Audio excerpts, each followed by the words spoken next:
And welcome back to episode 61 of the Hit the Showers podcast, presented to you by the Foolproof Entertainment Network.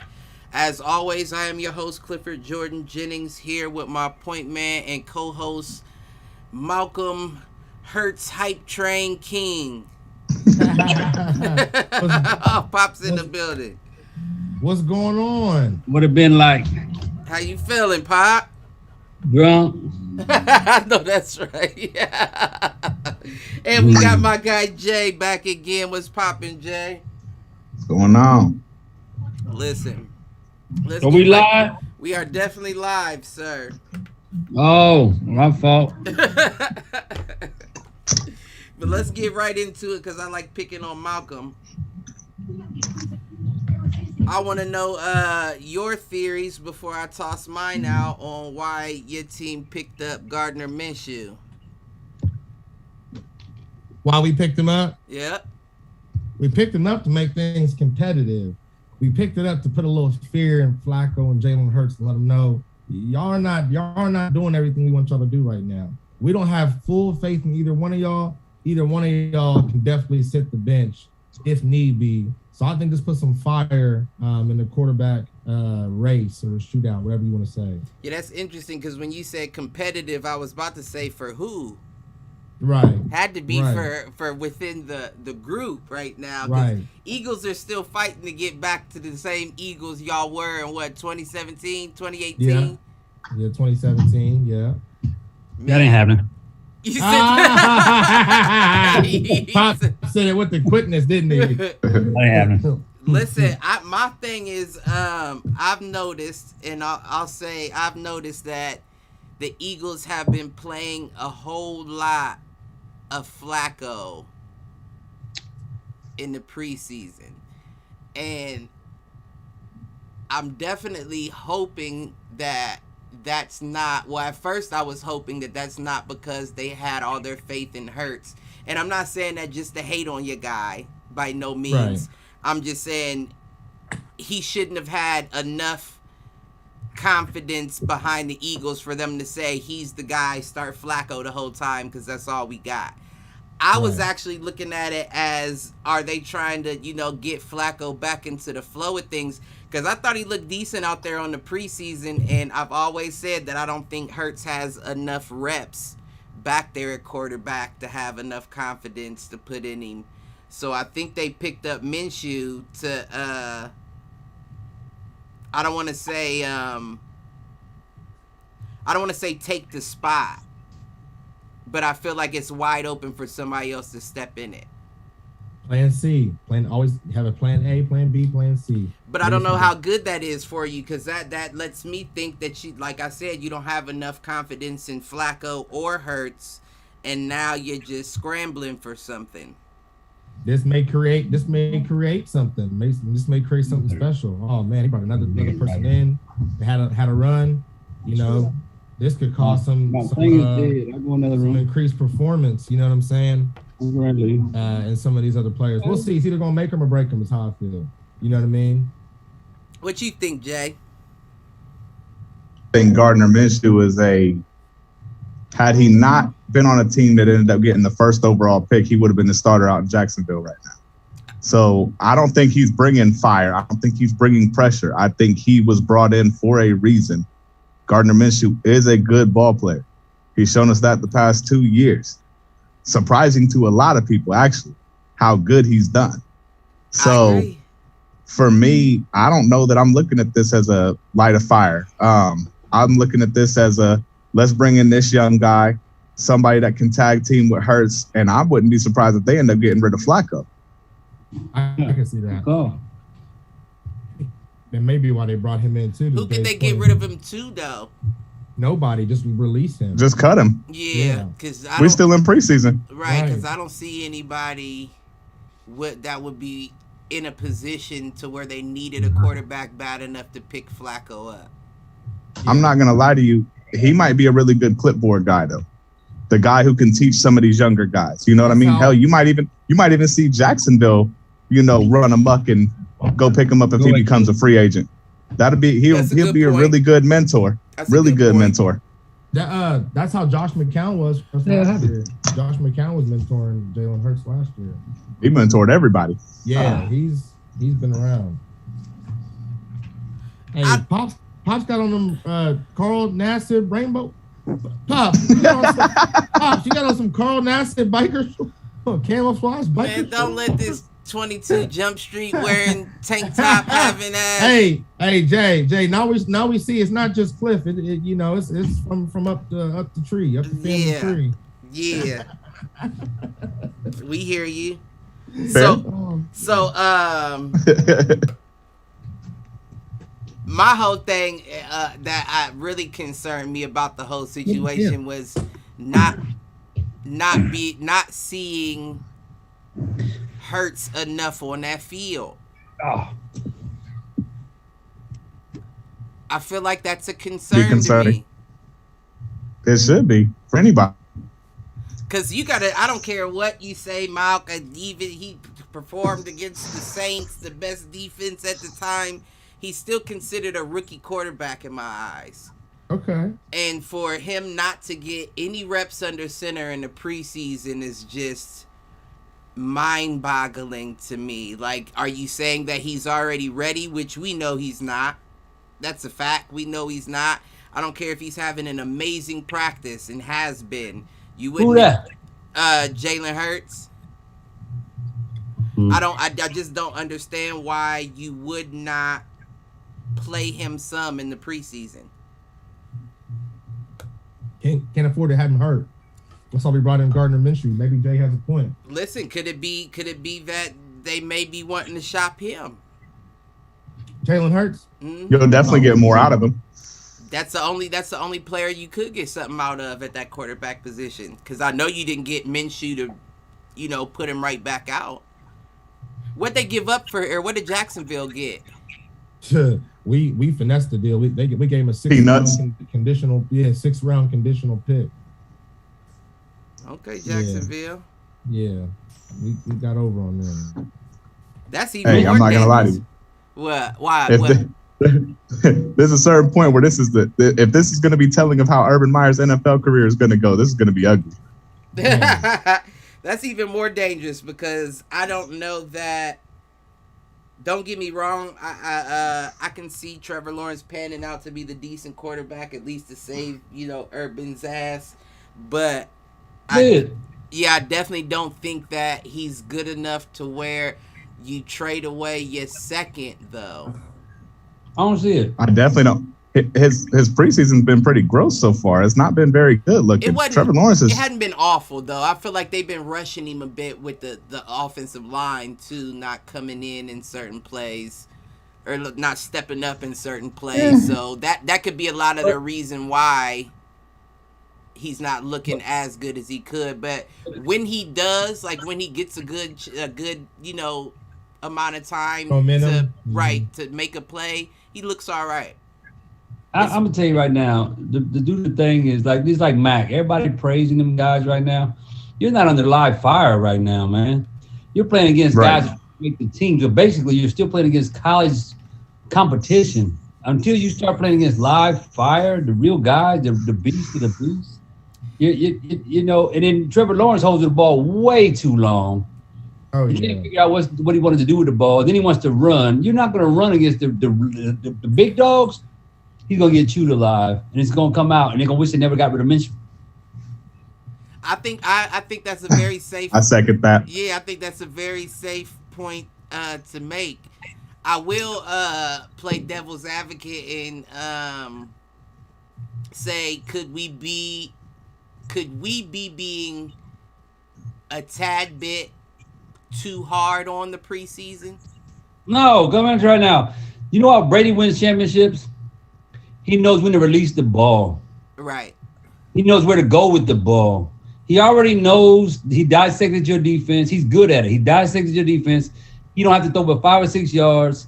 And if he can't find you that quick, he goes to his favorite tight end and he moves the ball. Right. Trevor Lawrence has no favorite right now. Right, Trevor Lawrence has no chemistry with anyone yet. So to go out there and to play with a weak Jacksonville team, you holding the ball too long in preseason when they're really not sending fire at you, he's going to get rattled. But my thing is, though, right? Andrew Luck. You said what? He's like Andrew Luck. And that could be a fair comparison. But my thing is this, right? Like, at the same time, we understand that he's not playing the top defenses. But he also doesn't have the top route runners either. That's on Jackson. Huh? That's my point. I'm saying in general, like, it doesn't even have to be in Jacksonville. I'm just saying in the preseason, he doesn't have his best wide receivers out there. They'll cut a why couple. Leave him out there? Huh? Then that means he's getting bad coaching from the get.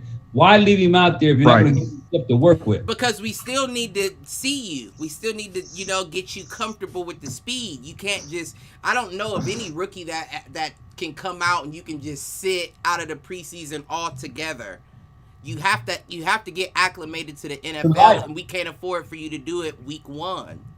But if I'm gonna put you out there, I'm gonna put you out with the best of the best to give you a chance to see what it's like to be with the top dogs and see what it's like when it's a little weak. So I could tell you in practice, I can say, okay, how it's like the first 5 minutes you was with the first stringers. You see how easy it was. Some of your games are gonna be like this when you play top tier off defenses. So our offensive line might not be as good. So I'm trying to show you what it's like to have great offensive blocking and what it's like to have weak offensive blocking. I mean, but the problem is he holds the ball too long. No, I definitely agree with him holding the ball too long. I just think that, well, first, you can't put your starting wide receivers out there for the whole first half of the preseason just to get him comfortable because you're gambling too much on injury.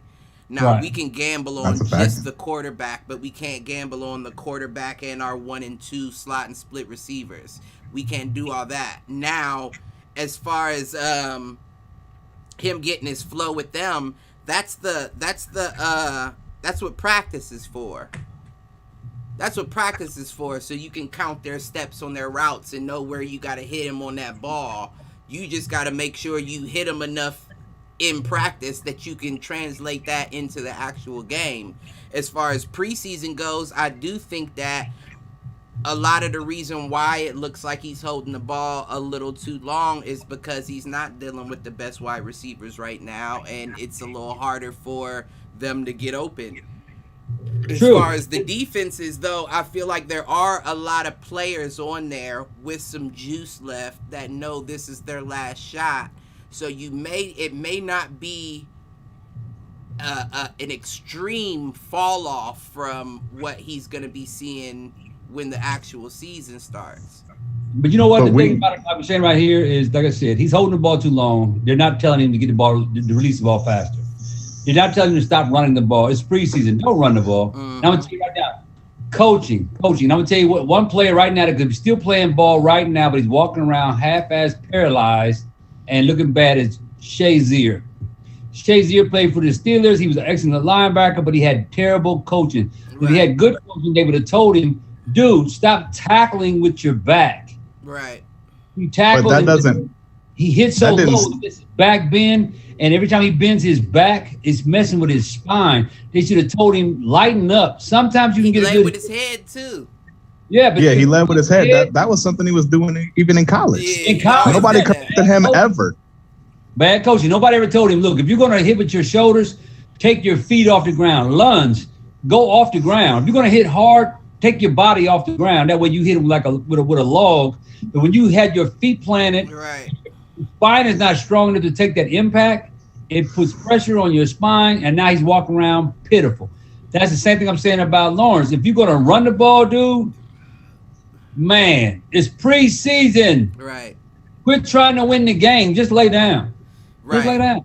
Now that's the difference. Now I completely agree with you there. I feel like that's the difference is you don't have anything to prove out here. Right. You're just out here to get some rep.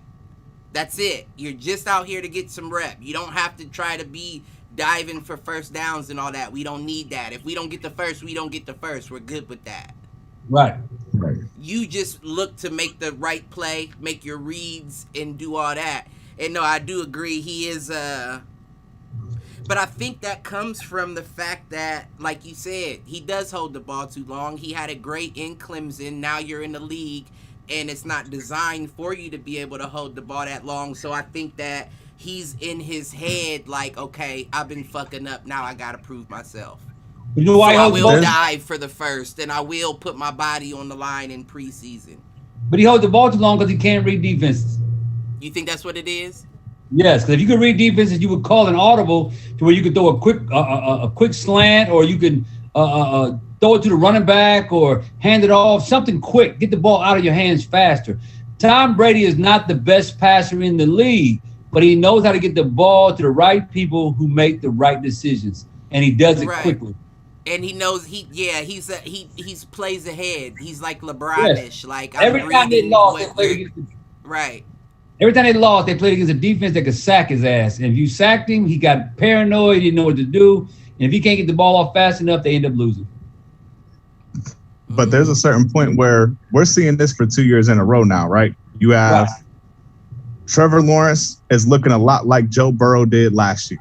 Exactly. Holding the ball too long, not really able to read defenses. It's not the same all-star team you had in college. Right. You know, now you get a certain, don't get me wrong, Burrow was gifted with weapons. His passing ability started getting exposed once he got to Cleveland. Right. So there's a certain point, you know what I meant. But there's a certain point where you starting to see it. This might become like these are the last 2 years. It was Burrow was supposed to be a generational talent. Now it's Lawrence is supposed to be a generational talent. Like, stop putting that pressure on these young men. Like that's right. Yeah. I agree. You know what Michael Jordan said it best. Oh no, go ahead. You heard Michael Jordan's interview? Which one? All right. The one with Oprah Winfrey. Oh, I didn't see. He said that they paid me, Magic, and Bird based upon our talent. Their games earn them the money that they make. Today we pay players upon potential. Mm-hmm. Right. When you pay these young kids on how much potential they have, you giving them millions of dollars. You have no idea how they don't have no grind. They didn't grind to get what they got. They didn't work to get what they got. They made it on their name. And then when they get to the big leagues, they don't last because why? They're not that savior they thought they were. Right. In the big league, everybody runs fast. In the big league, everybody knows how to block. In the big league, everybody knows how to knock your nuts off. Hashtag in the big league. Listen, I mean but you are right with that assessment, Jay. I do think that it's kind of a catch-22 when you look at it from an NFL standpoint, because it's like what you're basically saying is don't. No, I guess that's not quite what you're saying. I was going to say what you're basically saying is don't go for the best quarterback in the first round, right? Because because for example, we watched a lot of players the year Burrow was drafted. For example, there's a guy who ended up going just a few spots later. Right. Looked really good throughout the season. I mean, really good. Stayed healthy. Even if Burrow didn't get hurt, probably still would have beat him for Rookie of the Year. Justin Herbert. Right. This was a guy who throughout his entire collegiate career showed consistency. That's where I have faith in guys like Trey Lance. His entire collegiate career, he showed consistency. Gardner Minshew also showed a lot of consistency. He only had 16 games? Who? Trey Lance. Trey Lance he was a starter for like 2 or 3 years. For 1.5, he started his freshman year and then he got hurt. I think the second game into his sophomore year. Then he went to the league. Yeah, but that's where he was consistent the whole time he did what he did. No, you're right. Just like Lamar. Lamar's consistent with all he did throughout his entire collegiate career. He was consistent. Baker Mayfield, pretty similar for the year that he was there. You know what I mean? Like, there's a certain point where once you saw Justin or Trevor Lawrence and you watched him his freshman season, right? That's not the same dude that finished. In my mind, in college, if you don't get better, if your stats don't get better, if your accolades don't get better, you got worse. Right. He stayed stagnant his entire collegiate career, even against Notre Dame. Watch Notre Dame last year. I agree That with Notre Dame game he played, He was terrible. He was terrible. Travis Etienne saved that game in a huge way. Yeah, I agree with you there. So basically what you're saying is, okay, and that's why I tried to pull back on that statement, but I didn't want to not say it, for entertainment purposes. I got you. But so basically what you're saying is the number 1 guy is actually the number 2, 3 guy. Sometimes. 9 times out of 10, yes. Because like Pops has been saying, Zach Wilson he thinks was the most impressive person out of that draft. And at the moment, based off of preseason film, he looks to be that. And I'm going to tell you right now, last week I made a mistake. I said that Justin Fields, I'm going to put him on Zach Wilson's level. Now I take it back. You said you put Justin on Zach's level? I did, but I'm taking it back. The reason why I'm taking it back is because Justin Fields is getting a little too cocky. You think? For sure. He's getting a little too cocky. He's saying his game is slow. It's not too fast for him. It's easy for him. Dude, you're talking shit. You're putting a tag on. You're putting a target on your fucking forehead before you even go to war. Yeah, and that's why he got his block knocked off. The real fire hasn't come at you yet. You're right. He got his stomach knocked off. He didn't know the fuck he was. Dude, you talking shit to the backups. Right. To the backups. Right. Zach Wilson, I'm telling you, is going to be the number 1 quarterback out of all that right now. Now, if Justin Fields can keep his demeanor, his life right, I give him that he'll be in the top upper echelon. I'm not going to give him the top dog. I don't think life is an issue with Justin. He's always had a pretty solid head. I'm just saying he needs to keep his head on straight. But the thing is, you taking it too right. Dude, it's not for long. NFL, not for long. Don't think that you I'm the greatest, dude. Russell Wilson was known for 1 year, 2 years. Now he's fighting to get his name back on there. Cam still paid though. Yeah, but Cam fought for a while. Now you don't even, dude, shut your mouth. Well, Cam was different, man. Cam was Unless you win an 8-9 Super Bowls like Tom Brady, shut the fuck up. So that's a good question. Who do we say has a better passing ability, and we can just go collegiately from like Auburn to Ohio State, Cam or Justin? What you mean? Like better arm, more accurate, all that. I didn't think that was a question. Cam. You think Cam in his prime was better than? Yeah. Cam could throw, but his problem is everybody made him think that he was big enough to run the ball. That's what fucked him up. Cam's a former MVP in the NFL. Let's not forget. If he'd have stopped running the fucking ball, he'd still be playing.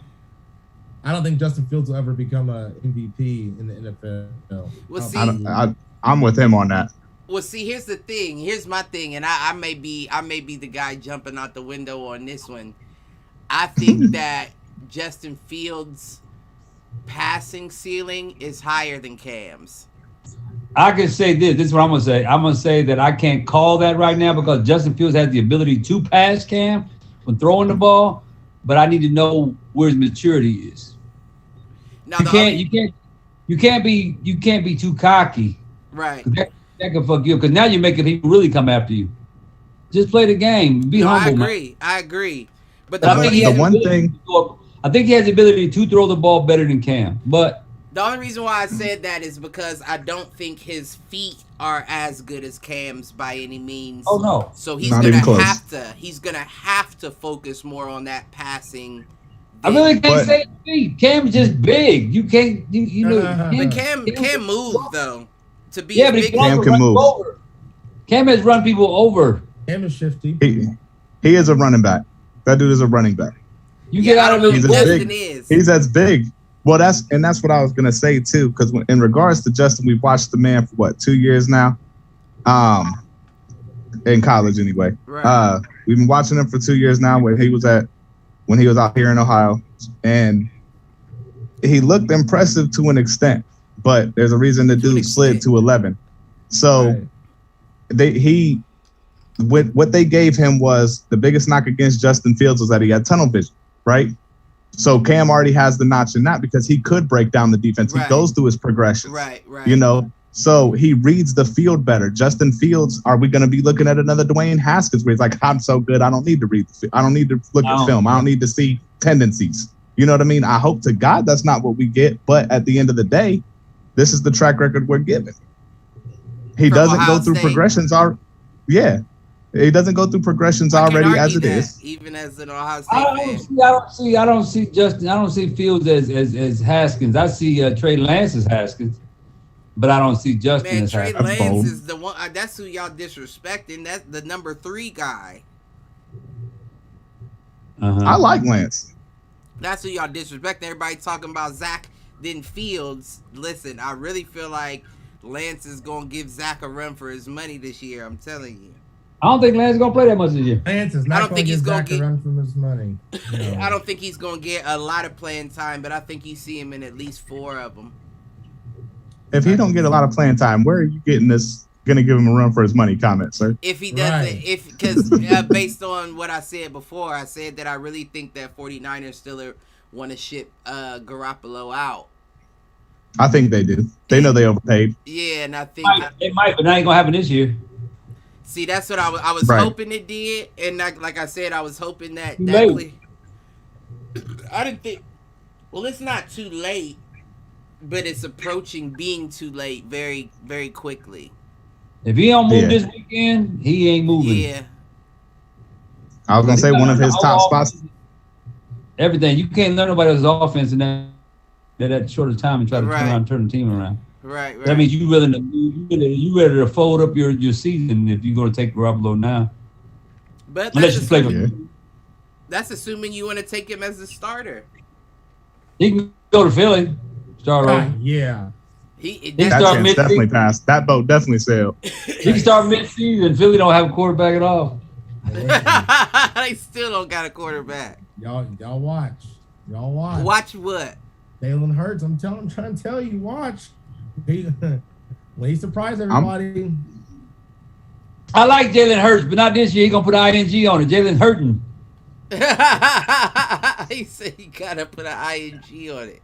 I believe in him. I'm not sold on Gonna Hurts. be good, I think he's gonna be good. I'm not sold on Hurts. I am. I like him. I just don't think he's ready yet. Hurts is a down south Justin Fields. No, don't even. Justin Fields was down south. I'm saying, in Georgia before he went to Ohio State, but I'm saying it's the same situation. You was in Alabama, you left and went to Oklahoma because Tua came up and did his thing. Whoa. Doesn't Jalen Hurts got a ring now? Because Tua came up and did his thing. Tua came in and he got him there. He played the first playoff game, right? Hurts. Was it the first? Did he not take his team? Yeah, he got him there, but he couldn't get him over the hump. Tua got him over the hump. No, that's what I'm saying. He got benched halfway into the national championship game. Right. So that was all Hurts. A little less than halfway. He Nick Foles'd it. He just Nick Foles'd it. That's all he did. A little less than halfway in. Either way. But regardless, that half of a game, you understand, that half of a national championship game was enough to send him packing. All Tua had to do is show up for a half of a game, and that was enough to send you packing to Oklahoma. But I'm not gonna lie to you. Go back and watch his last season with Alabama. No, he did decent. He did decent. He did decent. He looked better than Tua did. Listen, before the injury. It depends on what you're looking at. It's kind of like looking at the JT Barrett, Cardell Jones. Tua had the football looking like it was a yo-yo out there. You hear what I'm saying? Hurts when you throw 5 yards every pass, that's fine. Tua was going deep. Tua was hardly going deep. Tua was the one. First of all, they won that national championship with him going deep. That was one. Name 13 more games. All I'm saying is Jalen Hurts can at least say. He ain't doing it in Miami. At all. Right. That's what I was going to say. Tua's not. But go ahead, Mark. What was you saying? I'm just saying Tua's struggling more in the league. But I think he's another one that he's nowhere near his ceiling yet. He's just in a situation where he's trying to, find himself. Every team you go to ain't a good fit. So I just thought that's a fact. How come we as a society sleep on Kyler Murray? How come no one ever talks about it? No. Who's sleeping? I'm wide the hell awake. I just thought about it. When we talk about quarterbacks, we talk about the Bradys, the Mahomes, the Rodgers, the Allens. Well, he's not on that level, though. No, he's not so far off as people might put him. No, now. I don't. But he's not on that level yet. And for Kyler Murray is a top 5 quarterback in fantasy points. Top 5. You know how hard that is to do. But the point is, like, you talk about a dual threat. He is the epitome in the true definition of a dual threat. I agree, and he's the closest to that we have currently in the league right now. But what I was going to say is I don't like the fact that people try to equate fantasy with the actual game, right? Because fantasy football points and winning a game are two different things. Yeah, but you got to count on the team to win the game. You do the fantasy shit by yourself. You're right. But when you say he's a top 5 fantasy pick, that's like saying if there was a fantasy basketball league, Russell Westbrook wouldn't be a number 1 pick every year. He would. He wouldn't be. Because turnovers go against you. They drag your points down. But think about all the rebounds, assists that he get as well. When you got you would get your triple double bonuses too. Yeah. Right. When you got a point guard that's averaging a triple double and he's got 20 rebound games, I'm going with him over the guy who just scores 30 points a game. So what I'm saying is when we equate fantasy football to the reality, that doesn't necessarily give us the quarterback that we need to make it. Apparently it does in this situation because Pops thinks that Arizona's going to the chip Super Bowl, regardless this year, and he might be right. I'm not saying that Kyler isn't good. I'm just saying that he's not on Rodgers, Brady, Mahomes level by any means yet. I mean, so based off of last year's stats, right? He was number 7 when it came to his passing yards. Why won't we put him up there yet? Why are we so scared to put him there? Well, because we said Brady, Mahomes, Rodgers, and you said number 7 in passing yards. So who's gonna be 4 through 6? My bad, not yards. It was attempts. Okay. Well, that's different. As far as yards, he wasn't top 10. He was just outside the top 10. Right. But he is good. I mean, I understand. Let's be real. He's still developing. We're not talking about somebody who has Antonio Brown, Mike Evans, Chris Godwin around. No, you're right. You know what I mean? Like, we're not talking. The dude's just now starting to get a team himself.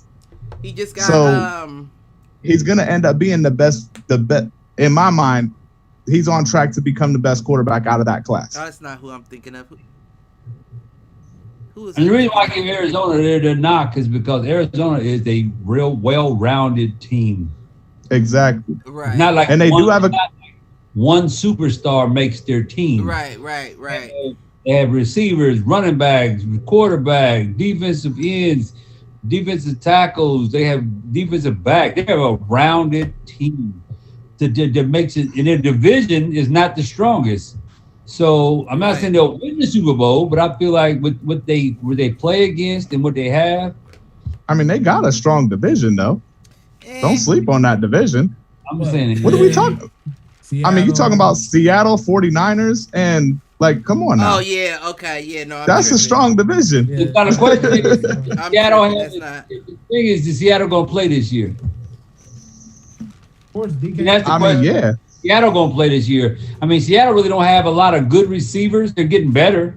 They got one. Metcalf and Tyler Lockett. I said they got one. Golden Tate. They got. I was gonna say they got 3. Did they get Tate back? I didn't think they got Tate back. I don't know where he went. Tate. I thought Tate went back to Green Bay. I can't find what I'm looking for. I thought Tate went to Green Bay. But for me, while he's looking that up, Seattle's always show up. This isn't a team that stays out of the playoffs. Like this is they're solid. They're always there. They're always a threat. It's just for whatever reason they haven't. Who? Their defense took a little hit this year. Did they? Because they just got the highest paid safety in the league. Well, they got a safety, but the linebacker corps took a little. They said the linebacker corps they cool with it, but KJ Wright was a good linebacker. KJ Wright was solid, yeah. He was a dog, and then you lost KJ Wright, and the linebacker corps changing. well, Russell Westbrook But was they about the offensive line. So I don't know. I mean, I'm just trying to say I don't know where the Seattle. I think they're trying to, because they see what their division's turning into. It's becoming a much bigger passing division. So they're gonna sacrifice the linebackers for the DBs, right? Which makes sense. Because KJ Wright. No, go ahead. KJ Wright was a really good player as far as, getting in the backfield and stuff like that. But you don't need that if you need a coverage guy, and that's where he kind of lacked a little bit. But you got to stop the run. You do got to stop the run, but against who?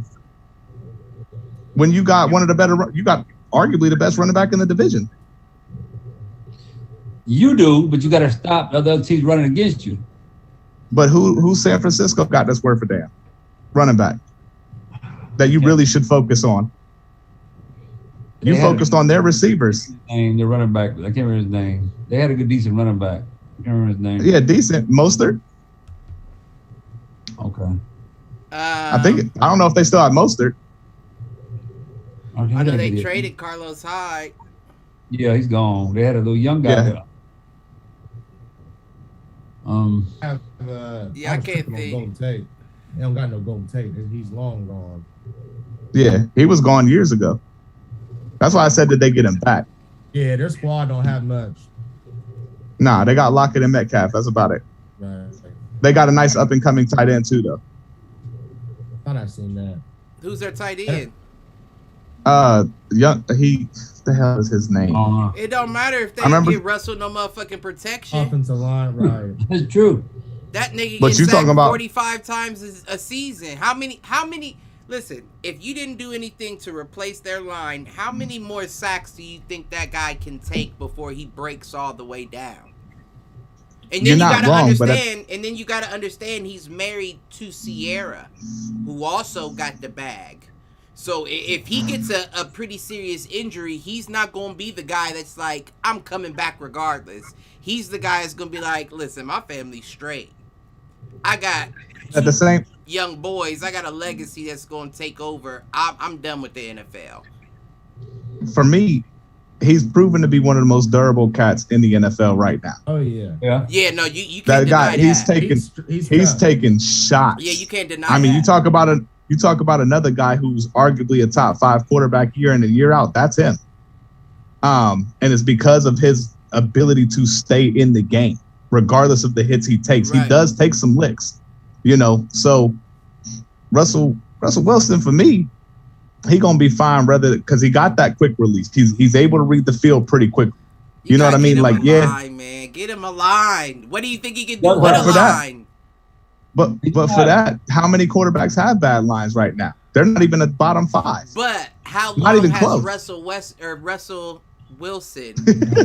I do it once an episode. I almost did it this episode. How long has Russell Wilson been there proving himself that he doesn't deserve one?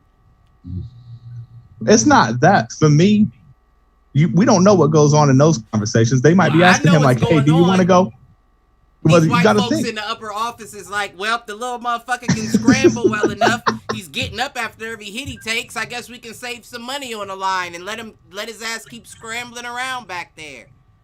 But at the same time, they might be having those conversations with Russell Wilson. They might be saying, hey, we want to get it. He said the same thing Deshaun Watson said. I want to be involved as well, and y'all ain't letting me be involved. And that's when the Raiders talk and all that came about.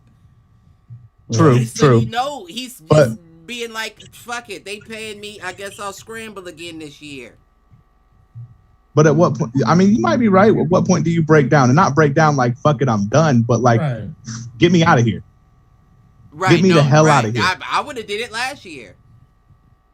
I would have stuck to my guns last year, and I might not have got out. I'm not saying you would have got out, but you would at least would have made a good position to where teams would lobby for you the next year. Like, we know you still won out. We prepared for you to come last year when you said that.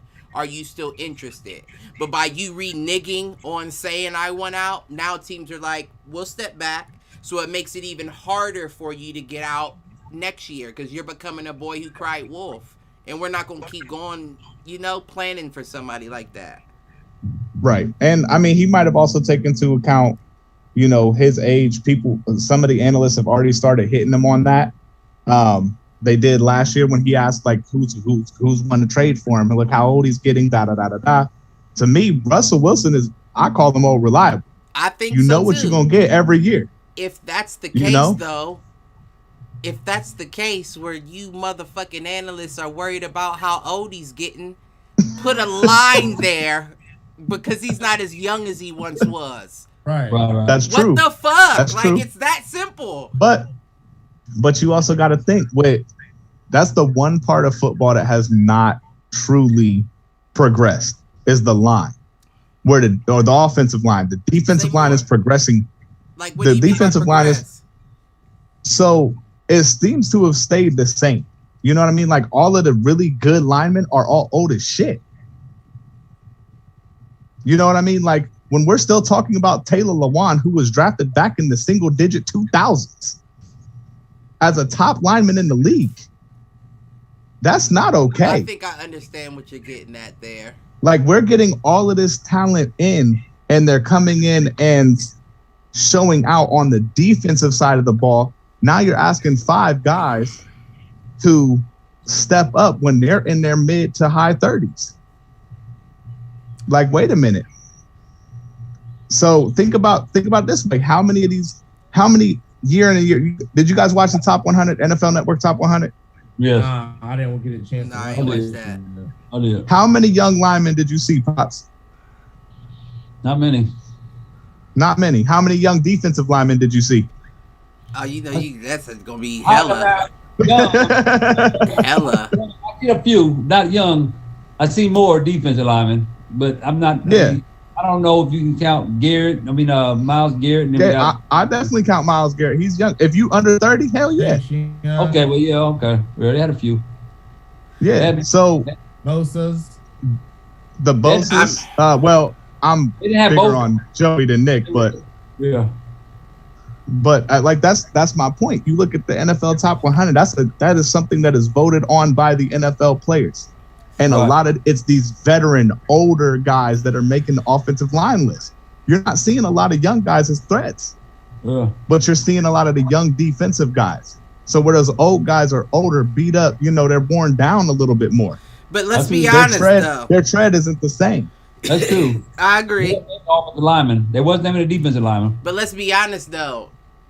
When you speak of an offensive line, you lump the entire line together.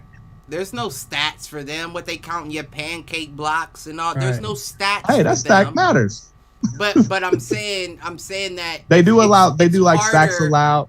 It's harder for you to single out an individual lineman as opposed to a team's offensive line, which makes it harder for you to add individuals into a top 100 list because we're looking at you as your whole, not your individual effort. But for me, we can definitely look at individual effort. You see guys like Trent Williams when he was with Washington. Oh, no, I know what you're saying. You know what I mean? Like as a team, you don't think about offensive linemen individually. You just don't. Right. You're not wrong. Maybe but that's where more stats for him, and then we would be able to count like, oh, he's See, the reason why I don't agree with that is because this isn't the analysts. These are their peers. These are other football players, people that go against those guys. But if you don't, so they're able to do it a little easier. If they don't have anything to judge it off of by how hard he pushed me, that's not going to be enough for me to say, oh, I was scared of Penei Sewell. No, but when I say Penei Sewell drove me back 10 yards, and now I'm looking at his stats, and I see he got 10 pancake blocks and 5 blocks into the. Put him in there. But see, that's the thing. I go with Jay. The thing is, they don't have the Michael Orrs of the day or the Orlando Paces. Right. The older line were the ones that would put you on your ass. Right. Because Orlando Pace made a name for himself for LA Rams. He don't fuck who you was wrestling. He put you on your ass. Right. So these nowadays they don't pancake you. They just. But I feel like if there were stats that were tracked, you would see a lot more of that. You would see a lot more drive off of that offensive line, knowing that now I can stand out away from the other 4 on the line with me. You know what stats you can see though that affect the line? Or 5, 6, Tackles, I'm sorry. Tackles for loss. Yeah. Sacks. Pass rushes. But those don't. You can see all those stats. But those don't go to the player. It's not like the player gets a save sack stat. They don't get that. But see, so that might start somewhere in youth league, right? Now, when I coach my boys, last year I had a coach who called them the Pancake Boys. That's what the line was called. Right. The Pancake Boy. They had shirts and everything. It was a great thing. This year they called the Donut Crew. Now it sounds crazy because it's sweets, right? We promoting fat people, right? Hell yeah, I'm promoting fat people. I got a 210-pound 5th grader. You know how hard that motherfucker is to move, even for me. So there's a certain point where I don't think that it's not flashy. Like you're saying, there's no stat. This is a dirty part of the game. These are the grit and grind guys. Like if you can't, you're not going to find a stat to show for it. You can't measure yards because how much of that yardage was actually beneficial to the play.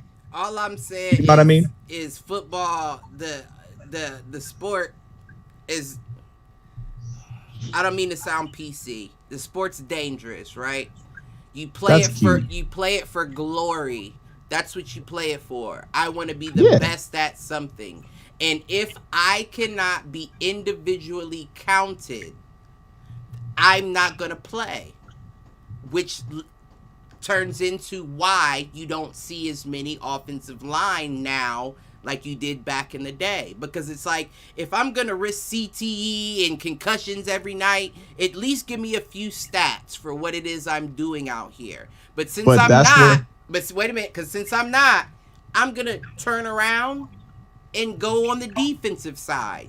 Because there I can get stats. Which is why you see more defensive players in the top 100 than offensive. If you want to fix the issue, you have to praise them some way. Not just by the quarterback giving them a watch at the end of the year. They have to have stats that they can show their grandkids. Because if they don't, then their grandkids are just like, my dad played in the NFL, or my granddad played, but I don't know what he did. But if it's on paper, he can be like, do you see these stats? Look, this is what I did. That's why you don't see people wanting to play it, because they don't get stats for it. That's media, though. So we live in exactly what it is. We live in a clout society. Everybody wants clout. I want what I deserve. And if I'm the best lineman and you're not telling me statistically I am, put me on defense. But that's where I think, because you made a mention about CTE, taking that risk. Do you know how many linemen actually come away with CTE or get concussions in a year? Listen, they don't take a lot of those hits. They don't take a lot of the big hits, but they take constant hits all throughout that game. They get poked in the eye. They get constant hits all throughout. They say sneezing rattles your brain. So if you're going up with somebody every fucking play, all day long for 60 minutes a game, and I don't get one stat to show you how well I did it, I don't want to do it. And then think about how much linemen get paid. They automatically get paid less. So then you're saying less than my defensive counterparts. Defensive counterparts get stats. They get put on the top 100 list. What the fuck am I doing on offense? I think that there's a certain point. I think the media should show more of it with Stone. When you stonewall a motherfucker, it should be brought up more often. Just give him stats. Just like the simple fact, like with Joey Bosa. But what stat? If Joey Bosa came up the corner and you stonewalled his ass, it should be brought or highlighted. It should make somebody, make me see when I stonewall his ass and knock his ass on the ground. They should show it more often. Don't just be like, oh, Joey Bosa got a sack and he cleaned up, blah, blah, blah, when he came out of the corner and somebody knocked him on his ass. I could think of 3 stats right now you could give him. You could give him pancakes, of course, when you drive your defender straight to the dirt. He's laying on the ground. You get a pancake stat. An out of play stat for all the defensive ends that rush the corner, and I get you all the way out beyond the pocket of you're out of play. That's an out of play block. Give them Stonewall. They don't have it. They should have a stone wall. You try to come at them motherfucker, you hit a stone wall, you ain't move. He shut your ass down. Right. He stood your ass up. He made you look like a fool. That should be a stone wall stack. And you got to think, offensive linemen are they're like a unit, right? We've been talking about it the whole time, and they are usually the best offensive lines. Usually are close like that, like brotherhoodly. Yeah. So when you think of me being in an offensive line, it's a lot of people that consider that with a high regard, that they would have a coalition of people that would sit in them skyboxes and count all them stats they watching. I watched a YouTube video on what they called the best blocker or something like that, and he was breaking down all the techniques that he was using. Let me just say, at the end of that 15-minute video, I had a lot more respect for offensive linemen, because I noticed shit that they did to me, and I was like, I see how you cut the speed off in the corner. I get that now. Like, but we don't, even us as players of the game, don't understand everything it is that they do. So if you give them some stats, that would lead people to say, he did that because he did this to get that. Then you get more people interested in wanting to be that. But right now, nobody wants to be interested in it because, like I said, we live in a clout-based generation, and I don't get nothing for being an offensive lineman. But a watch and in a ring. I was going to say, that's where, for me, well, I mean, the ring's a pretty huge deal. Right. But there's a certain point where, that's why I say it kind of comes down to our coaches at the youth level embracing this. You know what I mean? Like, that's where, when I tell my boys, I'm like, listen, this is not a glorified position. You guys are the trenches. Games are won and lost right here. Right. Championships are won and lost right here. We just watched it firsthand with the Kansas City Chiefs. So there's a certain point where if the coaches, I feel like you said, it's a clout world, right? Everybody wants to catch the ball. Everybody wants to run the ball. You know, everybody wants to run somebody over or tackle somebody. Nobody realizes a lot of these kids aren't realizing. All of my kids embrace it, right? If you ever come out and you were to come watch a game, you're going to realize my kids love this shit. You know what I mean? Like, they know what they do. They know it's dirty. They know it's nasty. And they know that it's not going to show on a stat sheet. Right. Does that mean I can't make a video highlight of it? Shit. But I can make a video highlight of all the things you've done. Another reason why they don't get paid, because there's no stats. We all know. Let's break it down. Let me give you an analogy in a real world perspective. So you hand your resume into a job and they say, well, you just don't have enough management experience for us to take you at this job.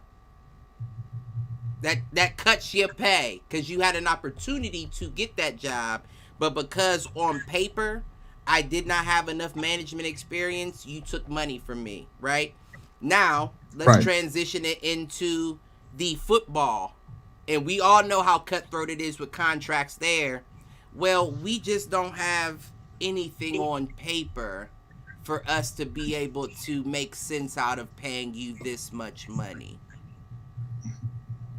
But if those players had stats, then you would see a lot more high-paid offensive linemen, which would bring in a lot more people interested to play offensive line. But right now, you putting them in a position where it's like only the riders, like ride or die. Because let's be honest, how good would Brady be if he didn't have an offensive line? Do we still talk about the GOAT with no offensive line? Does that then make that offensive line more important than Tom Brady? I would say that puts him on an even playing field. So I asked this because you keep bringing up salary. So I looked it up. The average position salary based by position. Mm-hmm. Offensive lineman is the fourth highest position that you can get salary-wise. Average position. So they are higher than defensive tackles, running backs, corners, they're about level with corners, safeties, tight ends, punters, kickers. And they're higher than linebackers. And offensive tackle is the highest. That's offensive tackle is the highest paid position in football. So I can't agree with you about the salary now.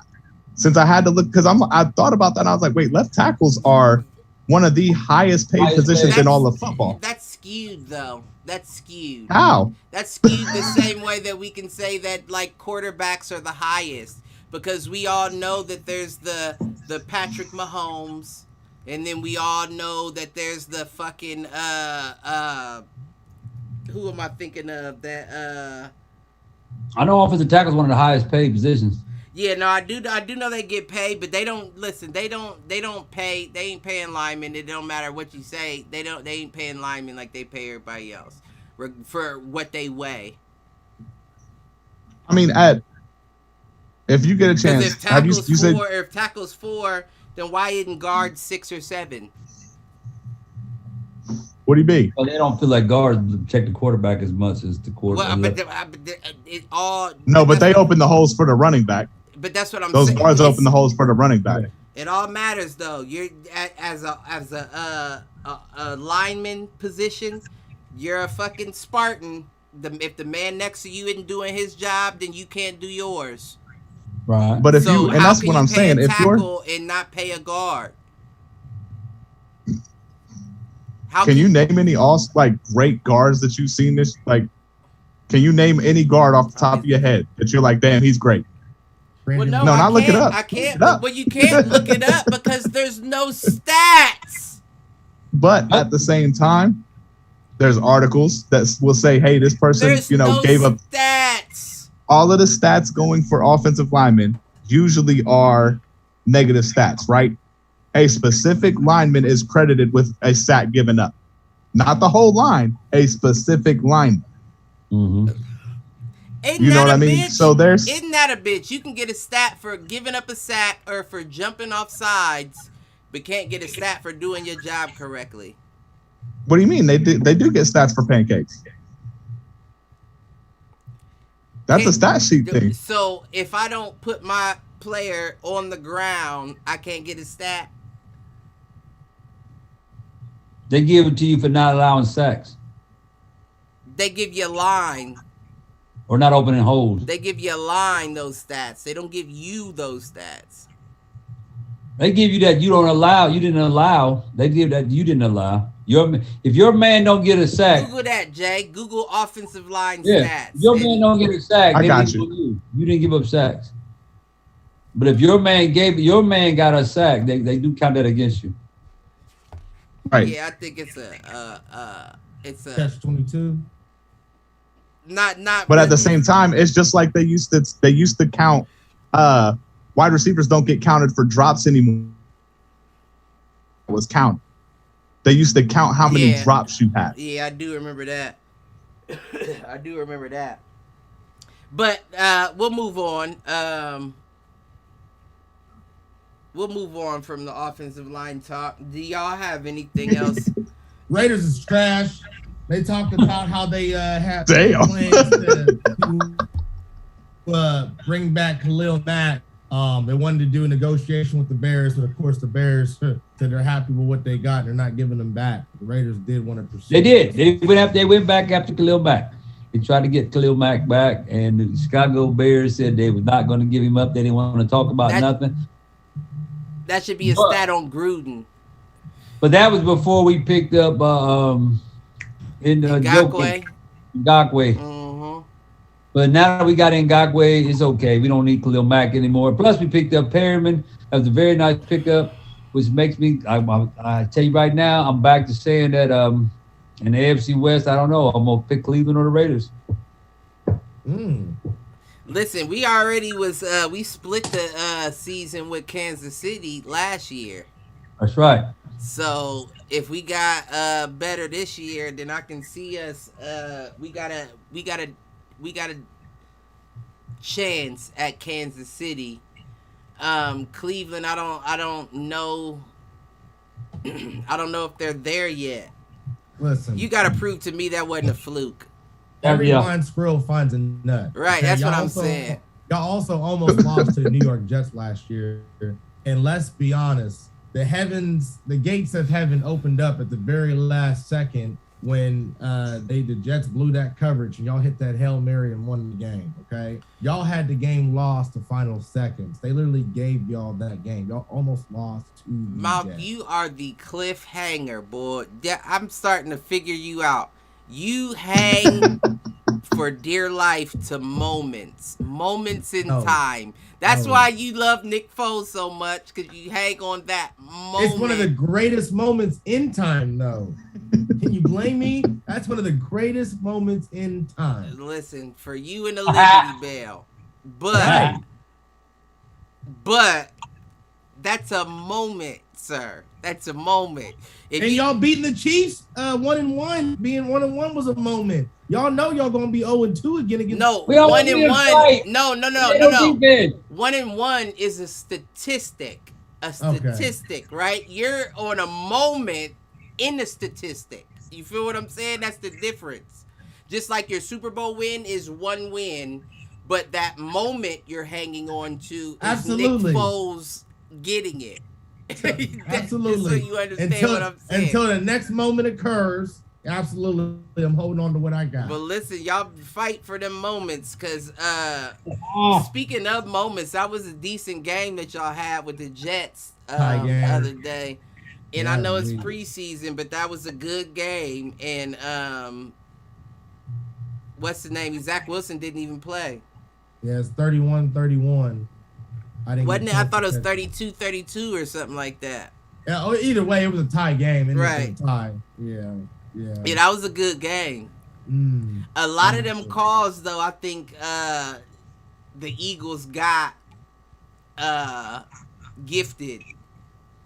Where you where the dude got that fumble and rolled over top of the other dude and took off down the field. I was like, now I don't know. I don't know if he wasn't down on that. Like he rolled, like it was like he grabbed it as he was falling down and rolled over top of him and ran.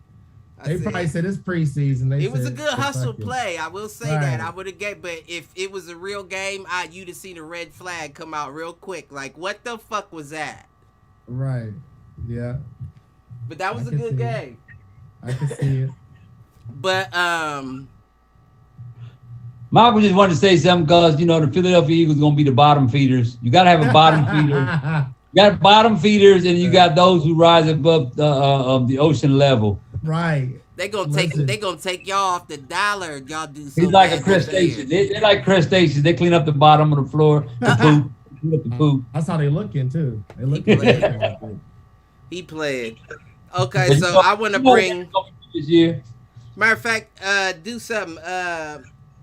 Somebody bring up a topic for me. I gotta use the bathroom. Antonio Brown.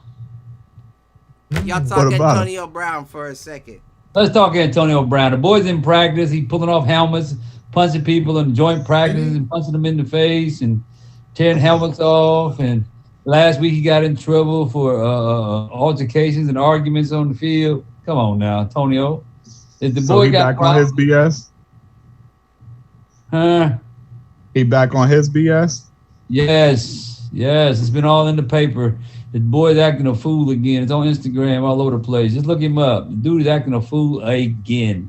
They're having a joint team practice, and apparently they didn't say if he got shut down or not.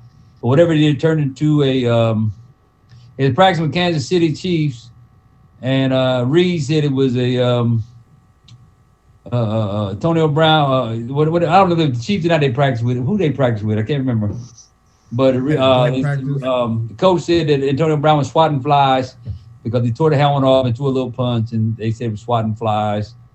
And but what didn't somebody in Cleveland do that a couple weeks ago too?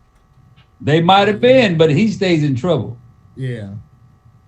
I mean, he was pretty clean last year for the most part. After already started up again already. That's the point. They're saying he already at it again. Maybe the Heat got Antonio Brown. That it might, what, that might have been it. It was the Heat. We'll blame the Heat. Right. We'll take this as one of those off. It was an off, out of character. Yeah. Whatever you want to call it. That's my boy. That's my boy. That's my hits and showers and everything. He acted a fool last week. This week, Antonio cut it out. You already got a chance to come back to the league. He was crying when you didn't get in. and you already starting You talking about already. for him pulling the helmet off a dude and Yes. Tom Brady already said he's Yeah. training a young receiver already. Tom Brady said he got a young receiver, took him in rookie, taking him under his wing, teaching him what to look for, what he's looking for when he's trapped, what he needs on the line of scrimmage. So he's already training your replacement, and you're acting a fool before.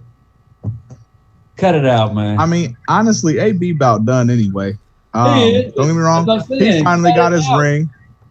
He finally got his ring. I'm proud. You might as well try to go out on a high note, you know. Nah, not if you AB, because I don't think that ring is a high note for you from everything you were going through. I think a lot of people think Brady got you that ring on some LeBron shit, just bringing you on.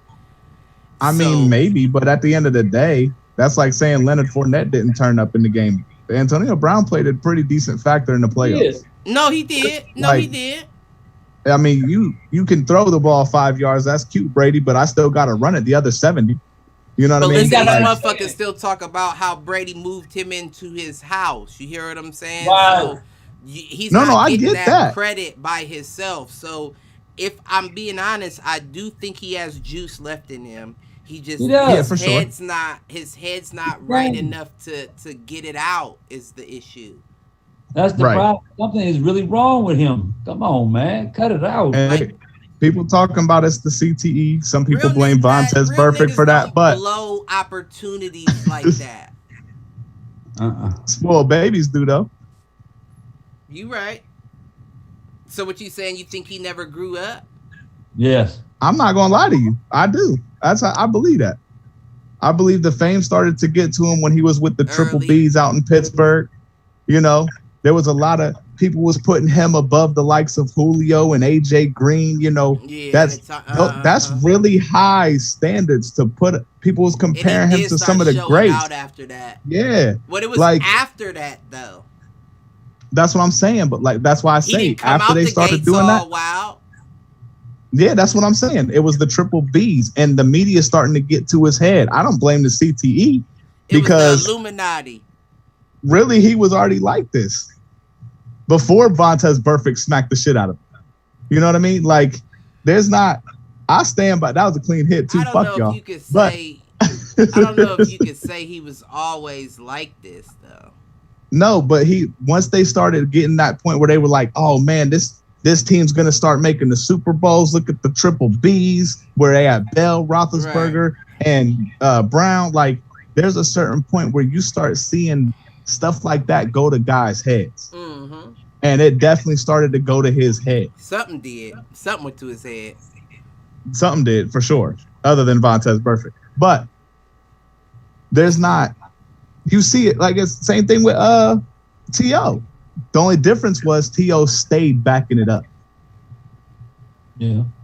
You know what I mean? Like, nobody we haven't heard anybody get talked about like Antonio Brown was since T.O. For real. Well, it's okay at the end of the day, Adrian Brown, if you ever catch Adrian. I said Antonio Brown, if you ever catch the podcast, there's always redemption stories. Michael Irvin is now on ESPN, so you can come back from this. They like to get all the bums on ESPN, but at the end of the day, I'm just saying, you remember what they were saying about Michael Irvin back in the day? That nigga used to come to the line with coke on his nose. You hear what I'm saying? Hey, listen. So did the entire. I was gonna say, lady up there, she just told me. Allegedly, but I don't even know if that's alleged. Listen, Michael Irvin was a bad man back in the day, but he also wasn't scared to take a hit either. That's a fact. But he came from that era where, you know, Michael Irvin was the go over the top and I won't let it go guy. You're not wrong. You can hit me however you want. I'm gonna hold this ball. Any means possible. Man. He'll be numb during the entire game, but that's probably why he came. Listen, Brett Favre was probably like, listen, I swallow him. You put him up your nose, it's fine, but we're going out there to play. We're going out there to play. We're going to get a ring in the process. Right. Allegedly. There you go, Jay. Listen. Oh shoot. But yeah, no, I get it though. But yeah, you owe us two, Pops. You cut out early last week, which was not a problem. About my thing, I text you. Oh yeah, that wasn't a problem, but you never gave us your hit the shower. So I was texting that too. You gonna have to give us another one at the end of the show. I know your first is Michael Irvin, or I said Antonio Brown. Michael Irvin 2.0. I got my other one right now. Don't give it to us yet. Don't give it to us yet. What I do want to do is I want to touch one thing before we get to the Jake Paul Tyron Woodley fight. I think that's tomorrow, not tonight. I think I said tonight. I think it's tomorrow. I think you might be right. I think it's the 29th, not the 28th. Which is dumb because there's no like actual fights this weekend, so this would have been the best weekend to do a Saturday, right? Because they usually do Sundays to avoid competing with boxing, but there's no boxing. It's tomorrow in Cleveland. Right, that's 7 dumb. o'clock. So Jake Paul's got the home field advantage tomorrow. It's in Cleveland at 7. Is he from Cleveland? He's from the suburb outside of Cleveland. And you're going in the preseason too.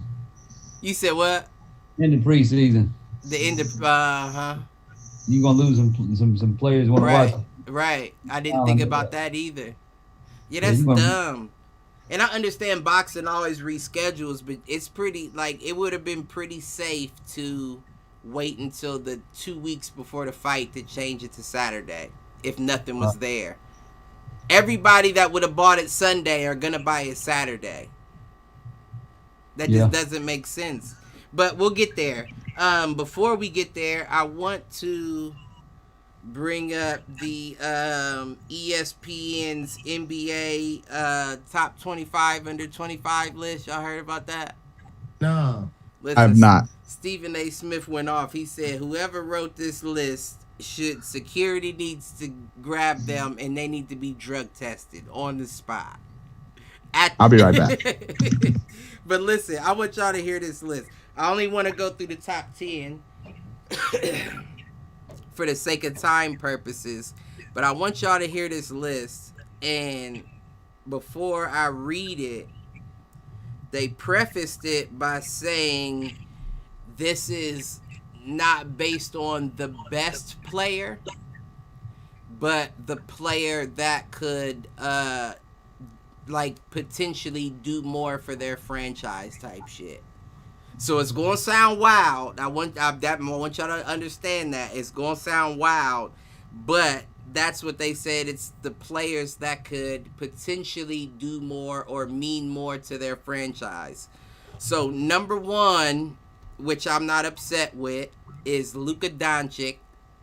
Then they go Zion Williamson at number 2, top 25 under 25. Then they go LaMelo Ball at 3, Donovan Mitchell at 4, Jason Tatum at 5, De'Aaron Fox at 6, Ben Simmons at 7, Devin Booker at 8. Should have been 7. Bam Adebayo at 9.